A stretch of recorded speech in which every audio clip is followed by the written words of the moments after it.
Hey everyone, welcome to ClickFix Tech. In today's tutorial, I'll guide you on how to create a Google form directly from your phone. So let's get started. First, open any browser on your phone. I'll be using Google Chrome for this tutorial. In the top search bar, type forms.google.com and hit search.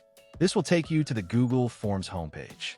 If you're not signed into your Google account yet, you'll need to log in first.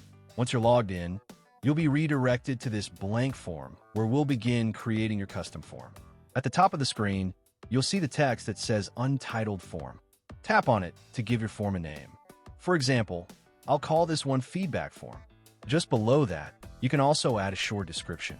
This helps users understand the purpose of your form, like, please take a moment to fill this out. Once the title and description are done, scroll down and you'll see your first question. By default, it's set to Untitled Question. Tap on it and type in your question, for example, your name. Now you have to tap the drop-down next to it. You can change the response type to paragraph, multiple choice, checkboxes, drop-down, and more, depending on your needs, as it's a short answer, so I'll select it. Now, here's an important step. If you want to make a question mandatory so people can't skip it, toggle the required switch at the bottom of the question. This ensures you don't get incomplete responses.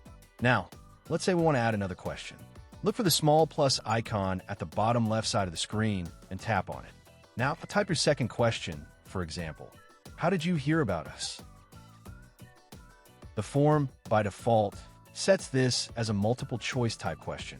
Tap option 1 and type the option you want. Here I'll type social media. Then tap add option and type friend or family. Simple as that. And again, don't forget to make it required if needed. Let's add one last question, maybe something like any comments or suggestions? For that, use the paragraph response type since you'll want a longer answer.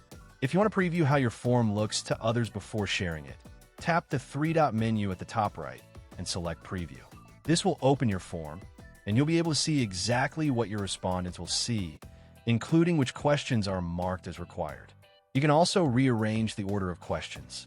Just press and hold the six-dot icon beside any question and drag it up or down to place it where you want. For example, if you want the Your Name question to appear after this question, just drag and drop, and it's done. You can also make your form theme better. Tap the palette icon at the top to customize the theme. Here, you can choose a header image. There are many themes available. You can also change the theme color, background color, and even pick a different font style to match your design. Once done, just tap Apply, and your changes will be saved instantly. All right, it's time to share your form. Before sharing, you need to publish it. Tap the Send button and make sure anyone with a link is selected. Then tap Publish. After that, tap the link icon, and you'll see the link to your form. You can also shorten it by selecting Shorten URL. Now you can copy and share this link with anyone you want to fill out the form. Lastly, let's take a look at how to view the responses. After people start submitting their answers, tap the Responses tab at the top. You'll see a summary with charts, a question-by-question breakdown, and individual responses. If you want to organize the data in a spreadsheet, tap the green Google Sheets icon. Choose Create a New Spreadsheet and tap Create. This will automatically link your form to a sheet where every new response appears in real time. And that's it. You've now successfully created and customized a Google form right from your phone. If you found this tutorial helpful, don't forget to like, comment, and subscribe to ClickFix Tech for more tech tutorials. Got any questions? Drop them below. I'll be happy to help. Thanks for watching, and see you in the next video.